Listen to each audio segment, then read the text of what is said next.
Cześć, mam na imię Asia i serdecznie witam Was na naszym wideoblogu. Czy uważacie, że obecnie za mało Słowian rozumie swoją rodzimą kulturę? Jeśli tak, to dobrze trafiliście.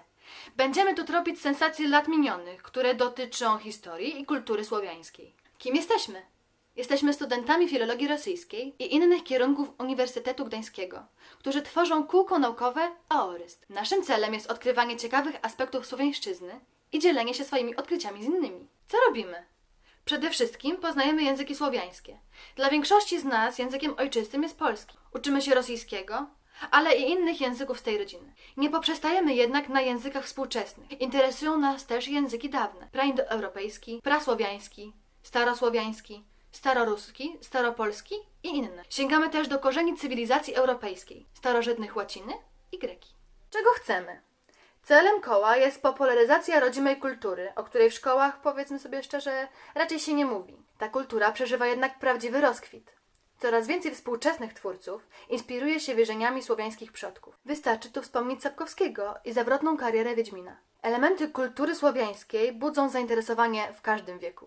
Nie ograniczamy swej działalności jedynie do teorii. Zapraszamy przeróżnych badaczy z Uniwersytetu Gdańskiego i innych ośrodków naukowych. Oglądamy i komentujemy wykłady znanych naukowców. Omawiamy nietypowe książki. Przygotowujemy wystawy i przedstawienia, które są odbierane z niezwykłym ciepłem i zainteresowaniem publiczności. Lecz przede wszystkim łączymy przyjemne z pożytecznym i świetnie się przy tym bawimy. Kilka słów o naszej nazwie. Dlaczego akurat taka?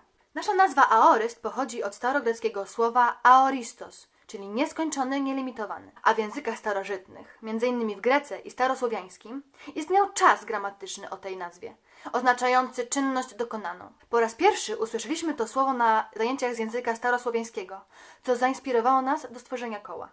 Źródłosłów tej nazwy wydał nam się odpowiedni. Przecież zajmujemy się nie tylko tym, co wiele wieków temu kształtowało kulturę słowiańską. Tworzymy również innowacyjne przedstawienia teatralne oraz odkrywamy coraz to nowsze aspekty słowiańszczyzny.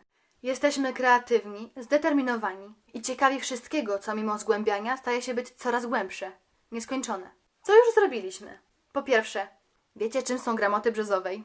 Założę się, że wielu ludzi nie ma pojęcia o ich istnieniu. Są to zapiski zwykłych ludzi na korze brzozowej, powstałych między XI a XIV wiekiem. Znajdowane są na terenie współczesnej Rosji, w okolicach Nowogrodu. Zrobiliśmy o nich wystawę. Po drugie, 3 lata temu przygotowaliśmy przedstawienie Słowiański kryminał.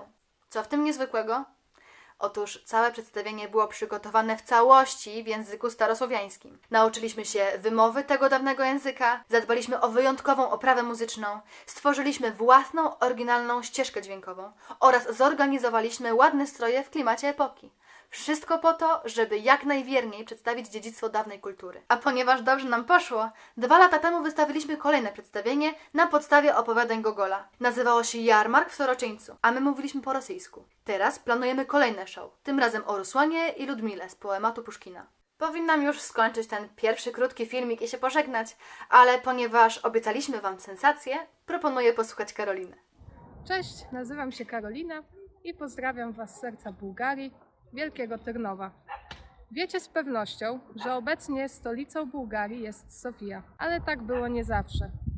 W późnym średniowieczu przez ponad 200 lat to właśnie Wielkie Tyrnowo było stolicą tak zwanego drugiego carstwa bułgarskiego. Zabudowa miejska jest rozlokowana tarasowo, co stwarza niesamowite wrażenie. Nazwa miasta oznacza miejsce obrośnięte tarniną, ciernistymi krzewami, co wskazywało na nieprzystępność. Położone wśród gór tyrnowskich Wielkie Tyrnowo było jedną z najpotężniejszych twierdz bułgarskich. Były tu pałac władców i kompleks architektoniczny patriarchatu, czyli wszystkie atrybuty niezależnego państwa. Miasto było nie tylko utożsamiane z obszarem całego państwa, lecz faktycznie reprezentowało to miasto na arenie międzynarodowej. Było świadkiem walk o władzę, a jego dzieje naznaczone są krwią i mordem kolejnych pretendentów do tronu. Wielkie Tyrnowo rywalizowało z samym Konstantynopolem, stolicą Bizancjum. Po upadku Konstantynopola w XIV wieku to właśnie Wielkie Tyrnowo pretendowało do miana trzeciego Rzymu. Wiemy, że się nie udało, a koncepcję trzeciego Rzymu zaczęła realizować Moskwa. Do zobaczenia wkrótce, do widzenia.